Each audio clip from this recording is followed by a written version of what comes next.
그리고 계속적으로 예수님이 발걸음을 옮기는 장면입니다. 회당장 야이로 그가 와가지고 내 딸이 죽게 되었다고 살려달라 그렇게 이야기했는데 가던 길에 12개를 앓은 혈루증 여자를 만나거든요. 그래서 예수님은 걸음을 멈추고 치료를 해주는 그 사이에 전갈을 받습니다. 그 전갈이 그 회당장 야이로의 딸 그만 죽고 말았다는 것입니다. 그 소식을 들은 회당장 야이로에 대한 믿음을 지난 시간에 우리가 말씀을 나눴고 그 말씀의 연장선상에서 오늘 말씀이 소개되고 있습니다. 자, 이제 회당장 야이로 집으로 예수님이 발걸음 옮깁니다. 뚜벅뚜벅 옮겨나갑니다. 많은 사람이 무거웠을 겁니다. 이렇게 옮겨나갈 때에 굉장히 침묵했을 겁니다. 상갓집에 가면서 막 시끄럽게 가지는 거의 않잖아요. 침묵하면서 좀 뭔가 모르게 주변에 많은 사람이 여러 생각에 사로잡혀서 예수님이 뒤로 따랐을 것입니다. 역시나 회당장 야이로도 그 뒤를 따랐습니다. 그런데 예수님이 놀랍게도 가던 걸음을 멈추고 다 따라오지 마라. 제자들 12명이잖아요. 다 오지 마라 하면서 세 사람을 딱 선택합니다. 그 세 사람이 누굽니까? 베드로, 야고보, 요한. 세 사람만 따라오라. 12명 중에서 세 사람만. 여러분, 결정적인 순간에 선택을 받고 주님의 일에 도모하는 정인이 되는 삶을 사는 자들이 되시기 바랍니다. 주님은 큰 일을 감당하고 결정적인 순간에는 그들에게 믿음을 보시고 그 믿음을 감당할 수 있는 사람을 선택합니다. 그 사람을 선택해서 함께 가죠. 변화산상에 올라갔던 예수님도 바로 이들을 선택해서 가는 것을 보게 됩니다. 이렇게 결정적인 순간에는 이 세 사람을 데려갑니다. 베드로, 야고보, 요한. 이 세 사람을 데리고. 왜 세 사람을 데려가는가? 두세 사람이 정인이 필요했던 것입니다. 예수님이 그땐 혼자 가서도 할 수 있지만 이 두세 사람이 정인이 필요했던 겁니다. 그 정인이 필요했지만 또한 이 세 사람이 그러한 믿음의 정인들을 충분히 감당하고 이런 기적적인 그런 일들이 일어나더라도 다르게 생각하고 오해의 소지가 없이 이러쿵저러쿵 유언비어를 붙들이지 아니하고 진실을 이야기할 수 있을 사람들, 그 사람들을 데리고 가다. 그게 바로 베드로, 야고보, 요한이었다는 것입니다. 사랑하는 여러분, 저도 여러분도 예수님이 결정적인 일을 할 때에 너 이렇게 딱 선택되어져서 그 놀라운 정인의 자리에 서는 은혜가 있기를 바랍니다. 자, 이렇게 이 세 사람을 데리고 드디어 들어갑니다. 먼저 이렇게 되기 위해서 이 죽음이라는 것을 한번 생각해 봅니다. 오늘은 이 죽음의 비밀에 대해서 한번 말씀을 나눠보고자 하는데, 죽음 한마디로 38절 보면 회당장의 집에 함께 가사 흔할 사람들의 울며 심히 통곡함을 보시고 이렇게 소개하고, 죽음은 이렇게 통곡하게 만듭니다. 죽음은 우리를 슬프게 만들죠. 그렇습니다. 특히나 이 회당장 야이로의 딸 얼마나 이쁘고 그리고 귀여웠겠습니까? 모든 사람의 사랑을 한 몸에 받아왔을 것입니다. 그래서 온 집안이 지금 슬픔에 빠져 있는 겁니다. 죽음은 분명히 슬픈 것은 사실입니다. 인간의 학식도 등망도 그리고 재산도 모든 것들, 지식도 권력도 죽음을 이겨낼 수 있는 사람은 아무도 없는 것입니다. 그래서 영국의 역사가 카일라일도 그의 아내가 죽은 후에 그의 인생에 있어서 가장 슬픔을 극복하기 위해 일생을 슬프게 살았다, 그런 이야기가 전해오고 있지 않습니까? 또 철학자 밀이라는 사람도 마찬가지죠.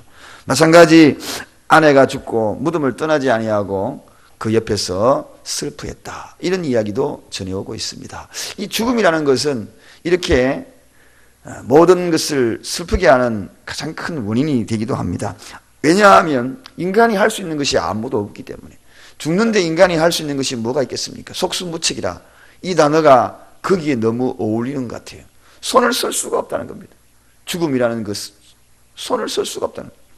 거기에는 슬픔이 있고 비애가 있고 아픔이 있고 눈물이 있고 영원한 헤어짐이 있다, 이렇게 생각되어지기 때문에 거기에는 더 이상의 말도 필요 없는 속수무책, 한마디로 그렇게 이야기할 수밖에 없는 것이 죽음이 아니겠습니까? 그래서 죽음은 슬픈 것입니다. 죽음이 슬픈 이유는 한마디로 단절이라는 것 때문에 슬프죠. 이제는 더 이상의 주고받고 대화를 할 수 없는 것이, 한마디로 단절이다. 단절. 죽는 자와 그리고 살아있는 자, 그 모든 관계가 단절되는 거예요. 그래서 슬픈 겁니다. 가능성 그리고 희망, 이 모든 것들이 단절되는 거예요. 이게 슬픈 겁니다. 마지막에 내 기억 속에서도 사라져서 이제는 끝이 나야 될 인생의 마지막 고별을 요해야 되는, 돌이킬 수 없는 그러한 것들이기 때문에 슬픈 겁니다. 슬픔의 가장 큰 극치가 뭐냐? 아무리 이야기해도 죽음보다도 더 슬픈 것이 어디에 있겠습니까? 이게 가장 슬픔입니다. 한마디로 단절이기 때문에 그렇습니다. 그런데 저는 오늘 이 단절된 이 죽음, 이 슬픔, 그 속에는 비밀이 있다. 그 이야기를 오늘 회당장 야이로의 딸, 이 딸의 죽음을 통하여 좀 알아보고자 합니다.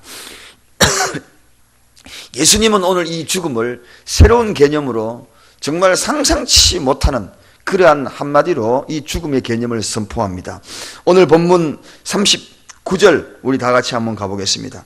죽음을 뭐라고 새로운 개념으로, 새로운 인식으로 선포하고 있는지 우리 다 같이 한번 한 목소리 읽겠습니다. 시작.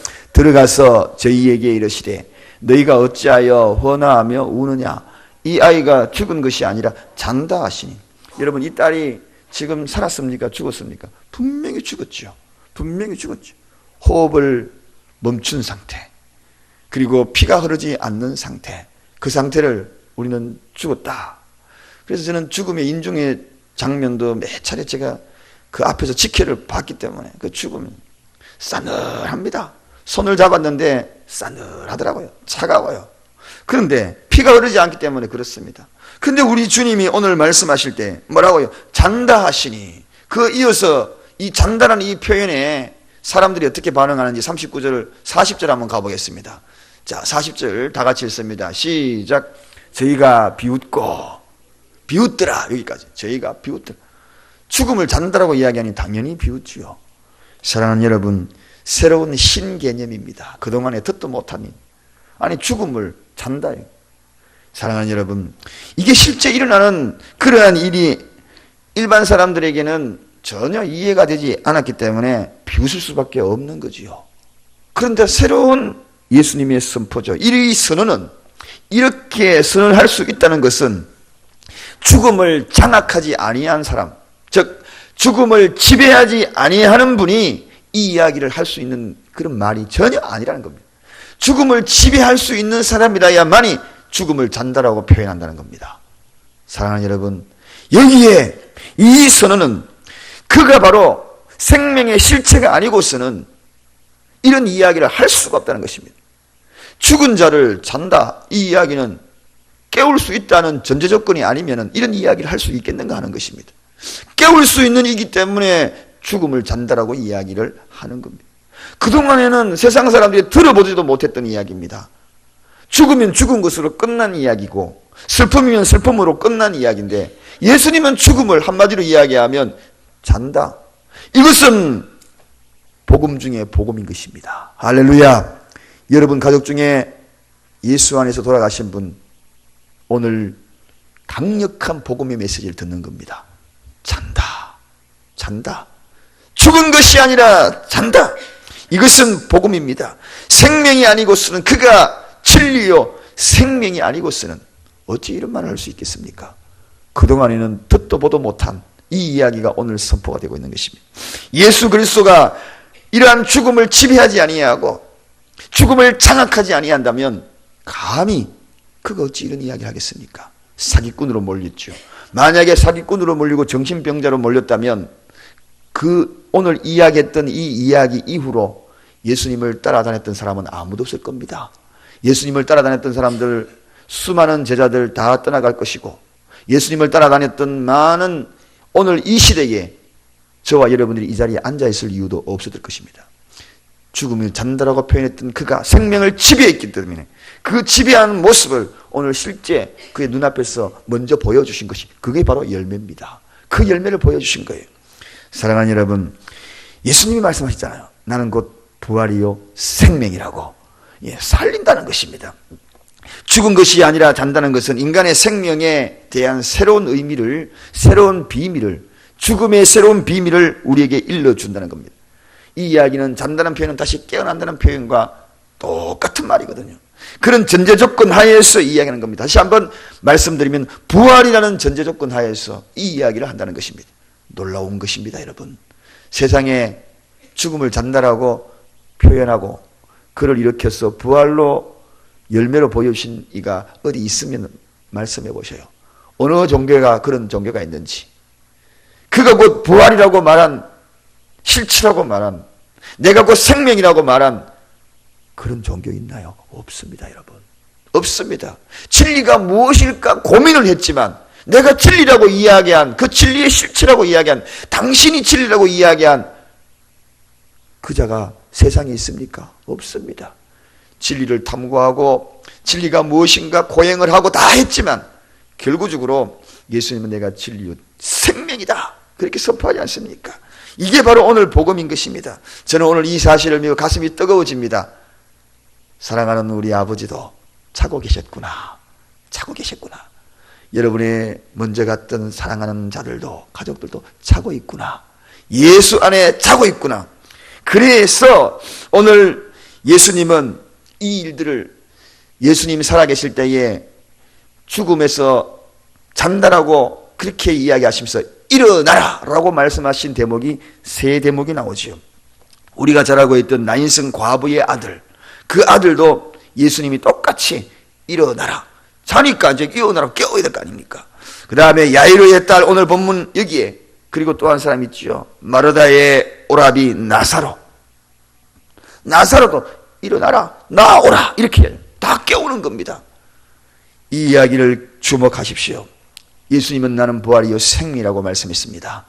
주님이 다시 이 땅에 오실 때에 일어나라, 천사장의 나팔 소리가 울려 퍼질 때에 곳곳에서 우리는 일어나는 자들의 모습을 보게 될 것입니다. 사랑하는 여러분, 오늘 생명의 원리가 여기에 있는 것입니다. 예수님은 생명 그 자체입니다. 죽음을 지배하는 그 자체입니다. 그러므로 우리는 죽어도 안 죽어요. 영원한 생명이 우리 앞에 놓여 있는 것입니다. 인간에게 있어서 죽음과 소멸은 하나님 안에서는 변화일 뿐입니다. 죽음은 변화일 뿐이지 끝이 아니다. 다시 따라하십시다. 죽음은 변화일 뿐이지 끝이 아니다. 이게 복음이라는 겁니다. 이게 부활이에요.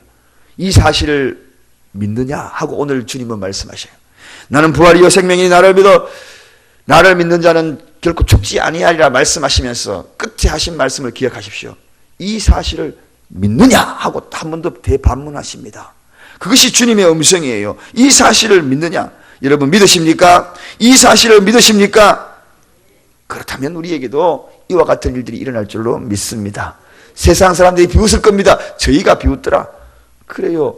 비웃지만 오늘 이 야이로의 딸 보고 소녀야 일어나라 달리다꿈 하고 일어나는 그 놀라운 역사들 저와 여러분에게도 있기에 오늘도 죽음 뒤에 비밀을 바라보며 소망된 하루를 살아가고 가슴 아팠던 죽음의 그때의 비밀, 인간적인 아픔과 헤어짐의 그 뒤에는 또 다른 비밀이 있다는 것을 알고 오늘도 열심히 주어진 삶의 터전에서 살아가십시다. 희망차게 살아가십시다. 아니 소망이라는 단어로 바꾸십시다. 희망이 아니라 소망으로 살아가십시다. 할렐루야. 옆 사람에게 다시 한번 인사하십시다. 죽음은 변화일 뿐이지 죽음은 소멸이 아니라 변화다라고 이야기하십시다. 기도하겠습니다. 하나님 아버지